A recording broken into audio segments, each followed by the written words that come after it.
Father, 1,000 years passed between Abraham and David, and then another 1,000 years from David to Christ. Back in that time of David, you sent a pestilence in Israel. 70,000 men died. And you sent an angel to destroy Jerusalem. But when you looked on your people, you relented when your angel reached the threshing floor. And David asked you to punish him instead of the people. And David paid the full price.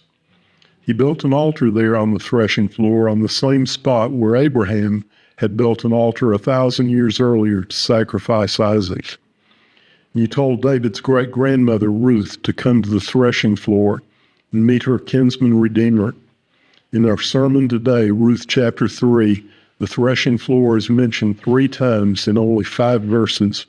It's the place where the wheat is separated from the chaff, where we divide what is saved from what is not saved. And Daniel chapter 2 told us that the return of Christ would have that effect on your enemies. We were once your enemies, but we were reconciled to you by the death of your Son. You are rich in grace and mercy and love, and there is now no condemnation for those who are in Christ Jesus. He paid the full price for our redemption. Jesus paid it all, and I pray in his name, amen. Well, last week we finished looking at the final world religion, where everyone is commanded to worship the Antichrist. And we looked at the final world war, the campaign of Armageddon that went on for several years just before Christ will return. And so today we're going to focus on the last battle. I'll read Daniel chapter 11, and this is verses 44 and 45. But news from the east and from the north shall alarm him. He shall go out with a great fury to destroy and devote many to destruction. And he shall pitch his palatial tents between the sea and the glorious holy mountain. Yet he shall come to his end with none to help him. So this king, the Antichrist, the world ruler, has been invaded from the north, from the south, and now he's facing yet another invasion. And this army from the east probably refers to a massive invasion that happened, it's recorded in Revelation chapter 9, and then mentioned again in chapter 16, verse 12. In that section, it says that 1/3 of humanity was killed. And Revelation describes there'll be an army coming from the east of 200 million. They cross the Euphrates River, they enter into the Holy Land. And this glorious high mountain is in Jerusalem. It's in between the Mediterranean Sea and the Dead Sea. And that's where this Antichrist, where this final king establishes his palace. And that's during the last days of the tribulation. It's also called Mount Moriah, called the Temple Mount. It's the place where Abraham nearly sacrificed Isaac 4,000 years ago. And it's the land that David bought from a man named Araunah. In the ESV, his name is translated as Ornan, the Jebusite. And it's just a place where Solomon eventually would build a temple on that property, the first temple. And today there's a building there called the Dome of the Rock. It's a mosque where the Muslims worship. It's adjacent to the site of that temple. So the Antichrist will succeed in rebuilding the temple there right beside the dome in its original location. And it appears that this is going to settle this 4,000-year-old dispute between the Arabs and the Israelis, the descendants of Ishmael, the descendants of Isaac, that have been battling for so long. So these sons of Abraham, the Arabs and the Jews, through those 2 boys, will briefly be reunited on this mountain. But 3.5 years into the tribulation, right in the middle of that 7-year time, this is where the Antichrist will take over the temple. And then 3.5 years after that, Christ returns. And that's to destroy the enemies of God at the second coming. So we'll focus on that now, the second coming of Christ and the judgment of the Antichrist. These armies will struggle up until the day of his coming. It's recorded in Joel chapter 3, Zechariah chapter 14. And the nations of the world have all joined forces, all these armies combined together to attack Jerusalem. And it's because Antichrist has set up his capital there in the city. So the assembled armies will be battling, and all of a sudden they look up and they'll see Christ descending as he returns to the earth. And following him are the armies of heaven, the angels and the saints. Revelation 19 records that scene in detail for us. Jude verse 14 mentions it. And this Daniel 11:45 that I just read, he shall come to his end and none shall help him. There's no lengthy obituary, even though this Antichrist was the great world ruler. He was the one that had been in control and power for several years of the whole earth. He is dismissed. And there's not even a fanfare. It's just with a wave of God's hand, he's swept off the stage of history. Antichrist will be destroyed when Christ returns. And I gave you a verse there, 2 Thessalonians chapter 2, verse 8, which Paul just mentions how this will happen when Christ returns. He destroys Antichrist with the breath in his mouth, and it's just like the puff that you would use to blow out a candle. Christ will just puff and blows him off the stage of history. So Antichrist and his false prophet at that time will be thrown alive into the lake of fire. And Satan will receive that same judgment, but for him it'll be 1,000 years later in Revelation chapter 20. And at that point, Christ reigns as King of Kings and Lord of Lords. Revelation 19 and Isaiah 9:6. You all know the song that's going through my head right now, the Hallelujah chorus from Handel's Messiah describes that musically. So as believers, we look for Christ to come. We're watching for the second coming. The others, the unbelievers, are looking for the Antichrist. And Christ has promised that he will take all of us as Christian believers to be with him before that tribulation unfolds, before that terrible time of suffering. Christ has promised that the believers will be delivered from this time of wrath. And so I gave you some verses there, 1 Thessalonians 1 and 2 Thessalonians 2. And in this verse in Revelation 3, verse 10, Jesus said that I will keep you from the hour of trial that is coming on the whole world.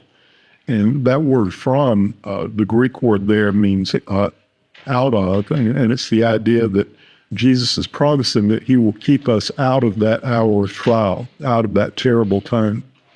So the question here is these verses at the end of Daniel chapter 11, when we've looked at verse 36 through 45, why is that in the Bible? Why did God preserve those verses for us if they don't concern Christian believers? If you're a Christian today, you won't be in that period. You won't be here to experience that. So if it doesn't concern us, why is it there? And I want to point you back to the Revolutionary War when Paul Revere made his famous rhyme to warn his neighbors. As Andy Griffith said, the British is a-coming, the British is a-coming. Well, if Paul Revere had decided to roll over and go back to sleep, just hit the snooze button, how different would our history have been if he had not sounded that alarm? These details of the tribulation don't concern us as Christian believers. We will be with Christ during those 7 years. But today we have knowledge of these events, what will occur during the tribulation. And our unbelieving neighbors out here don't. It concerns them. So they desperately need to know the truth. And if we don't tell them, who will? That's what those verses were included to show us. So now we turn to the back of our handout. This is page 106. I wanted to give you just a summary of these historical events that we looked at the beginning of chapter 11, first 35 verses. And I know that for many of you, the names and the dates and all these strange kings and how they were related, maybe history is not your cup of tea. Now, for me, algebra is what gets me excited. Algebra is my favorite course in school still. My idea of a fun vacation would be to sit down with an algebra textbook and work all the homework problems. But each of us are a little different. So but here's the big point. This is what I want you to take away from this page, is that God is in control of history. He knows what will happen. He knows what's going to occur before it happens. But even more, it's much greater than that. God's hand is controlling, guiding, directing the course of history. He determines the outcome. So nothing can thwart God's purposes. Nothing can prevent God from achieving his plan. And as we look down through all these kings and you think back on all the murders and the lies and deceptions, all the evil, terrible things they did, God uses even sin for his glory. So that's the big point. And these are historical events for us. They were all in the future at the time Daniel wrote. But now, as we look back, they're all ancient history because they started happening. We lived 2,500 years after Daniel, and they started occurring about 200 years after Daniel died. So the first one there, chapter 11 and verse 1, talked about Darius the Mede. He was the first king that came in after, you remember in Daniel chapter 5, the feast of Belshazzar and the handwriting on the wall. And that was the last night of the Babylonian Empire. So he came in and began to lead the new Medo-Persian Empire. That's where we had Daniel in the lion's den. So that's the first event. The next one in verse 2, after Darius ruled for about a year, he was replaced by King Cyrus. And then there were 4 Persian kings after Cyrus. The last of those was King Xerxes, at least the one who attacked Greece in 480 BC. You may not know him, but you know his wife. His wife was Queen Esther. And so that event, that attack on Greece happened in between chapter 1, chapter 2 in the book of Esther.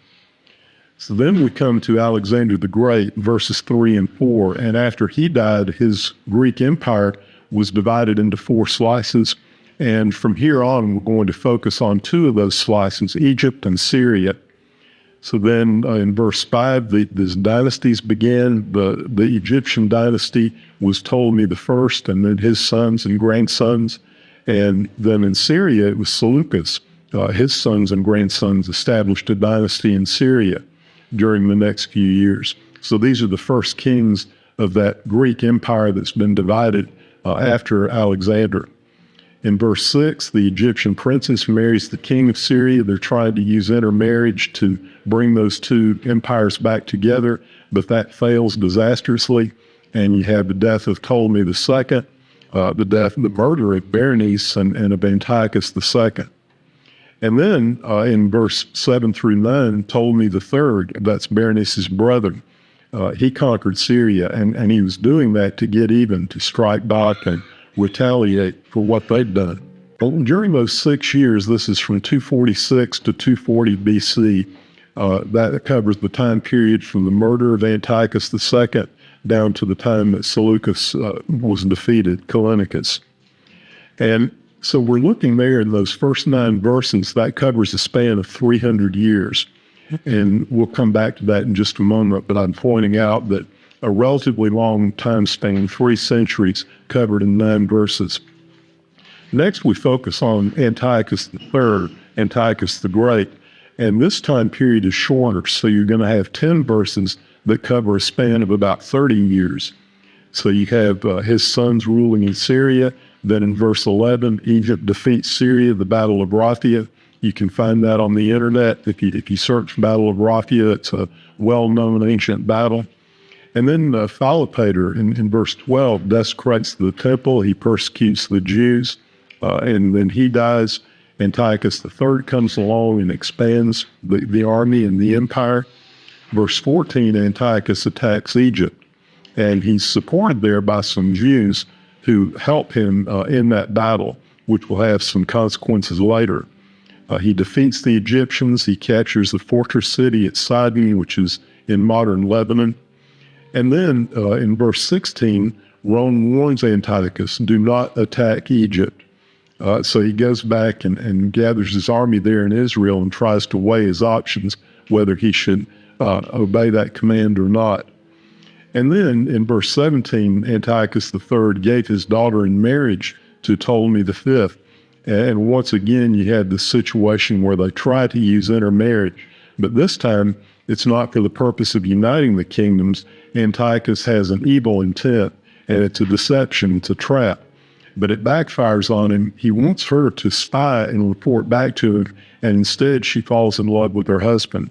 And so she betrays her father, and it didn't work out well for him. He tries to seize some of the Greek islands, but the Romans won't allow him to gain control of the Mediterranean. And then he's murdered at Elam in verse 19, trying to steal from a temple. So there you have 10 verses that cover a span of only 30 years. And now we come to the last section, the reign of Antiochus IV, who gave himself the title Epiphanes, meaning God manifest, God is displayed in me. And this is verse 21 through 35, so now you have a span, 15 verses that focuses on a time period of only 10 years. And just what this reminds me of is in John's Gospel. The beginning of John's Gospel, the first 12 chapters are focused on the earthly ministry of Jesus and the miracles, things that he did before the crucifixion. But you've got 12 chapters that cover a span of 3.5 years during that earthly ministry. And then when you get to chapter 13, now we're at the Last Supper, and it's chapter 13, 14, 15, 16, 17, 18. 6 chapters that focus on one night. And it's just super tight focus. And just every word that happened is recorded. So it's the same sort of thing that happens here in Daniel chapter 11. It goes from very wide focus. You see all of history during that time, and then it really focuses on this particular king because he's the one that has the greatest impact on God's people. In verse 21, Antiochus IV takes the throne of Syria. By deception, he was not really entitled to it, but he used his power to get that. And then he defeats Egypt. He captures Philometor, the other king, and he murders the high priest. And then he tricks his nephew. And in verse 24, he almost conquers Egypt. He bought the loyalty of the supporters, so he's paying bribes, and he's getting people to side with him. He's almost like a profit sharing, where if you'll help me, then I'll divide the spoils with you. And he persecutes the Jews during that time. But then in verse 29, he tries but fails to invade Egypt. He's stopped by Rome, and that's one of those scenes that I hope they have the YouTube video in heaven. I want to see how this played out. But the Roman commander took his sword and drew a circle around the feet of Antiochus and said, "Don't step out of that circle until you tell me your plans, declare your intentions." Very dramatic moment in world history. So Antiochus is humiliated, he's frustrated, he's angry. He takes his army back home through Israel, and he pours out his wrath. He vents on the Jews, and he desecrates the temple. He kills thousands of them, and he sets up the abomination of desolation in the temple. So Antiochus tried to corrupt the Jews, tried to turn them away from the true God. And there were some people called the Maccabees that resisted. Later they were joined by the Hasidians, and they led the revolt. And so this persecution was a time of purification for the true believers, the Jews that still trusted in the true God. Then Antiochus IV dies, and there was the cleansing of the temple. And to this day, the Jews still celebrate that every year. It's the Feast of Hanukkah. So we'll come back next week and begin chapter 12, and that focuses more on the time of the end, the second coming of Christ. The Apostle John described that in detail in Revelation chapter 19. We'll look at some of the major characteristics of the end times, including the Great Tribulation, the deliverance of God's people, the Jews. And we'll look at a question among Bible-believing people. There are a question about whether the verses in Revelation, as you go from chapter 6 through really chapter 19, whether that is the entire 7 years of tribulation, or is it just focused on the last 3.5 years at that time. So I hope to see you then.